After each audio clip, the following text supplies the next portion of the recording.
Halo sobat mancing. Ya, masih bersama saya tentunya dari J Fishing. Hari ini saya akan memberi dan membagi pengalaman saya tentang cara memilih alat-alat pancing yang kita persiapkan tentunya bagi para pemula. Dan apa saja yang harus dipersiapkan, apa saja yang harus dipilih, dan kita memilih untuk penempatan kita di mana yang akan kita gunakan. Lokasi-lokasi tersebut harus sesuai dengan alat yang kita gunakan.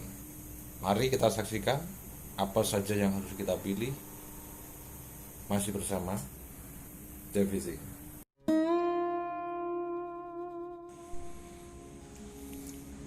Ya, inilah 9 perlengkapan mancing yang harus diketahui para pemula. Untuk para pemula yang baru memulai hobi mancing, pasti masih banyak yang asing dengan berbagai macam peralatan mancing atau yang biasa disebut dengan tackle. Berbagai macam peralatan pancing ini sangat penting karena memang dengan alat inilah hobi mancing bisa dilakukan. Berbagai macam peralatan pancing tersebut memiliki fungsi dan manfaatnya masing-masing. Sebelum kalian menentukan alat pancing untuk apa kamu gunakan, ada baiknya kamu memilih dulu mana yang sekiranya sesuai dengan kebutuhan mancing kamu. Berikut beberapa tips untuk memilih alat pancing yang baik dan cocok untuk kamu gunakan saat mancing. Ini harus diperhatikan sobat mancing.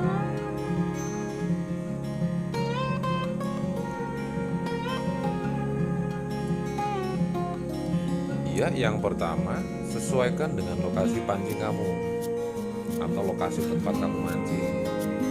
Yang pertama, menentukan akan dipakai di mana alat pancing yang kamu beli saat ini. Ada beberapa lokasi pancing yang memang harus disesuaikan dengan penggunaan alatnya. Pertama, di laut, di air tawar, sungai, danau, atau tambak. Itu masing-masing alatnya. Dan yang kedua, sesuaikan dengan budget yang kamu miliki, teman. Beberapa budget atau dana yang kamu sediakan untuk membeli alat pancing. Jika kamu mempunyai dana tidak terbatas, berarti kamu sangat mudah untuk membeli alat-alat pancing tersebut. Tapi, jika dana terbatas atau budget terbatas, kita harus benar-benar memanfaatkan dana tersebut untuk memiliki alat pancing yang kita perlukan. Dan yang ketiga, survei dulu sebelum membeli. Nah, kembali lagi, dana tadi yang terbatas tidak ada salahnya untuk membandingkan harga di suatu tempat dengan tempat yang lain. Mudah-mudahan mendapatkan harga terbaik dengan kualitas yang baik. Itu juga untuk kepentingan hobi kita agar kita puas menjalankan semua yang kita lakukan saat di lokasi mancing. Jangan bosan untuk mensurvei, teman-teman.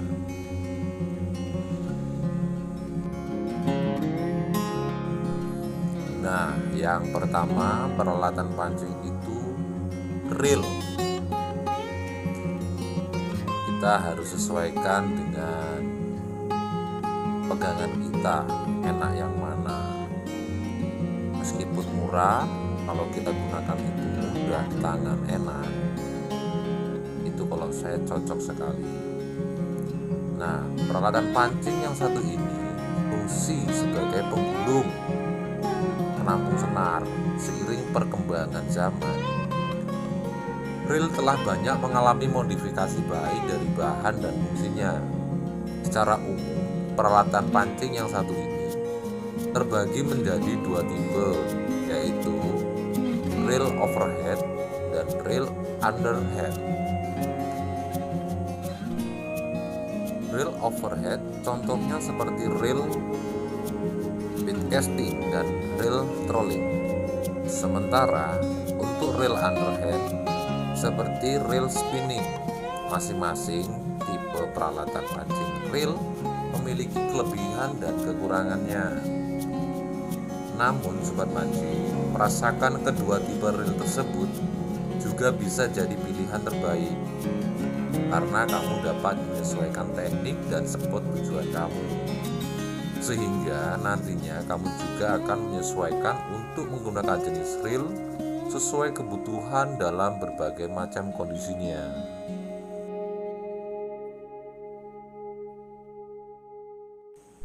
Yang kedua, peralatan pancing joran.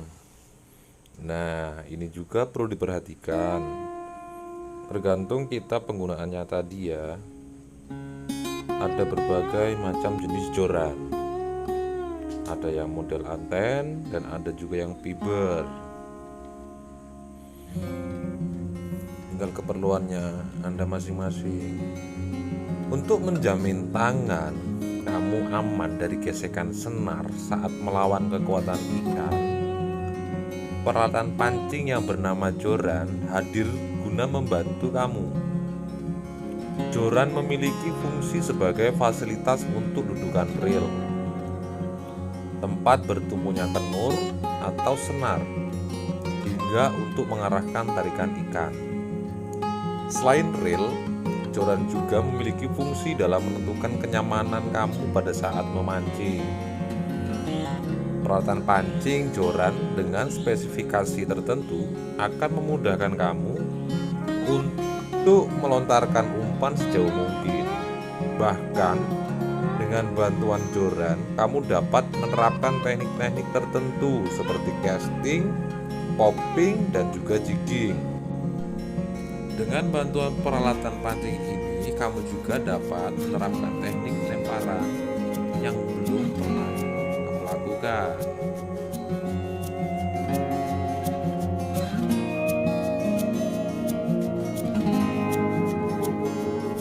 Yang ketiga, peralatan pancing itu kail yang harus kita pilih. Kita tentukan kail apa yang akan kita beli dan fungsinya untuk sambaran ikan apa, begitu. Itu tinggal kecocokan teman-teman sobat mancing. Nah, hal yang sangat tidak mungkin atau mustahil kamu akan mendapatkan buruan saat mancing tanpa adanya peralatan pancing yang satu ini di alat pancing kamu, seperti kail. Kail memiliki fungsi utama untuk mengaitkan mulut ikan yang memakan umpan yang telah terpasang pada kail tersebut. Masing-masing peralatan pancing kail memiliki ukuran dan bahan yang berbeda-beda, juga memiliki keunggulan dan kekurangannya masing-masing. Tidak hanya itu, ketajaman juga setiap mata kail berbeda, dan bahan juga ada yang terbuat dari baja dan hanya besi biasa. Itu yang harus diketahui kita saat memilih kail, karena riskan sekali itu dengan patah kalau mendapatkan sambaran sangat besar.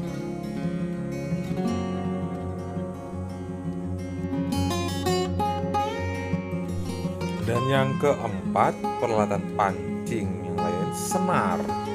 Ini kita sangat perhatikan lagi, ada kaitannya dengan reel, joran, kail. Ini senar. Kita perhatikan senar banyak pilihan, tergantung kawan-kawan akan menuju sasarannya, ikannya seperti apa besarnya. Nah, apa jadinya bila mancing namun tidak ada senar yang digunakan?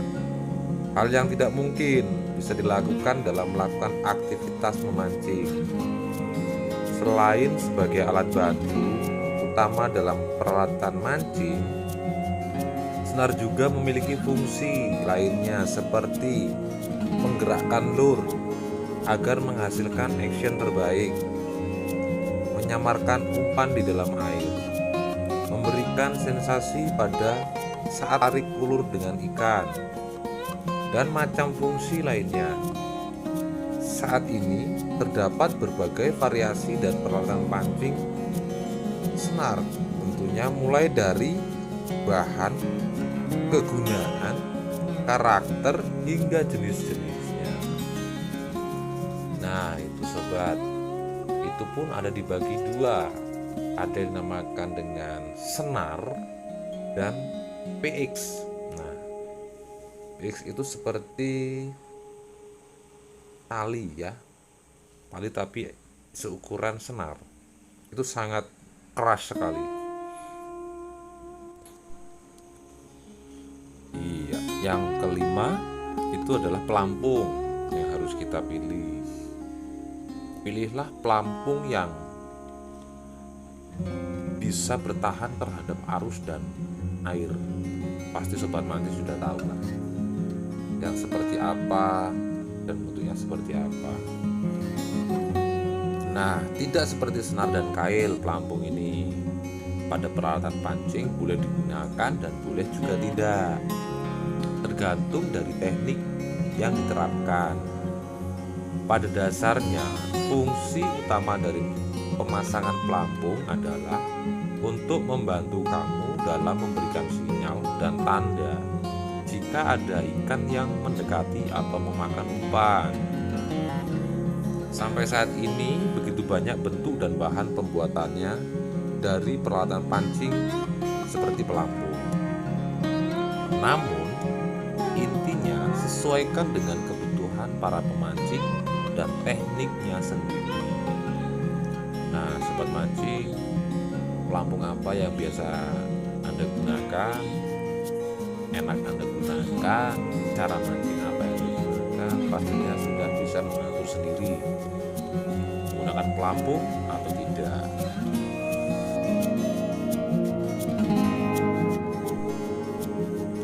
Nah, yang keenam, swivel. Ini adalah pembatas atau benda untuk menghubungkan senar dan kail. Tentunya ini sangat bermanfaat sekali untuk sobat mancing. Nah, peralatan pancing satu ini memiliki banyak fungsi. Namun, fungsi utama dari peralatan pancing swivel adalah mencegah senar melintir dan kusut akibat dari putaran pergerakan ikan dan pergerakan air. Senar yang melintir tentunya akan menyebabkan akibat fatal, bisa berupa senar putus atau senar menjadi kusut dalam spool. Fungsi lain dari peralatan pancing ini yaitu memudahkan kamu untuk menghubungkan antara rangkaian kail dengan senar. Cara membuatnya adalah dengan mengaitkan bagian rangkaian kail dan telah dipasang swivel ke ujung kenur. Dengan adanya peralatan pancing swivel, secara otomatis senar utama tidak terhubung langsung dengan rangkaian pancing. Itu sobat. Jadi suatu ketika kita akan mengganti kail, itu tidak memutus-mutus senar dari bawah, tetapi kita sudah mempersiapkan kail dengan senar, tinggal mengaitkan ke swivel gitu.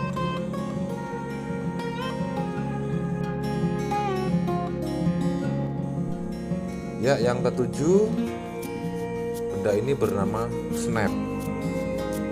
Ini juga sama fungsinya dengan swivel, yang untuk menghubungkan senar dengan kail dan memutuskan atau pembatasan antara kail dan senar. Fungsi dari peralatan pancing ini hampir sama dengan swivel ya, yaitu membantu untuk mempermudah atau menghubungkan dan memutuskan rangkaian kail dengan senar. Sudah saya bilang tadi kan. Snap juga berguna untuk menghubungkan dan menyatukan pelampung dengan senar. Hal ini dilakukan agar pelampung bergerak sesuai keinginan si pemancing. Peralatan snap ini juga sangat berguna untuk rangkaian yang menggunakan lure, karena Dengan menggunakan snap, kamu hanya perlu membuka dan menutup snap saat kamu rajin menggonta-ganti lur sesuai dengan keinginan kamu. Nah, jadi kita menggunakan lur apa yang Anda inginkan. Lur ya, tipe A tidak dapat sambaran, ganti dengan tipe B. Itu bisa menggunakan snap ini. Begitu sobat mancing. Yang kedelapan, timah atau pemberat. Banyak bentuknya, ada yang anti, piramid, melinju, jantung, runtut, pasir, daun, dan galatama. Timah ini merupakan salah satu peralatan pancing yang sering digunakan saat menerapkan teknik dasaran seperti surf casting atau mancing pasiran dan mancing karangan. Fungsi utama peralatan pancing ini adalah sebagai pemberat agar lontaran yang dihasilkan ketika melempar umpan bisa melontar jauh sesuai dengan target dan lokasi tertentu. Selain itu, timah juga berfungsi sebagai penahan rangkaian peralatan pancing agar tetap pada titik lemparan yang kamu mulai tuju. Hal ini biasanya akan berfungsi pada perairan yang memiliki arus dan gelombang yang kuat, seperti spot di pinggir pantai. Untuk bentuk dan jenisnya sesuai keinginan sobat, ingin menggunakan yang mana. Nah, yang terakhir adalah stopper. Benda ini sebagai pembatas yang ditempatkan di senar.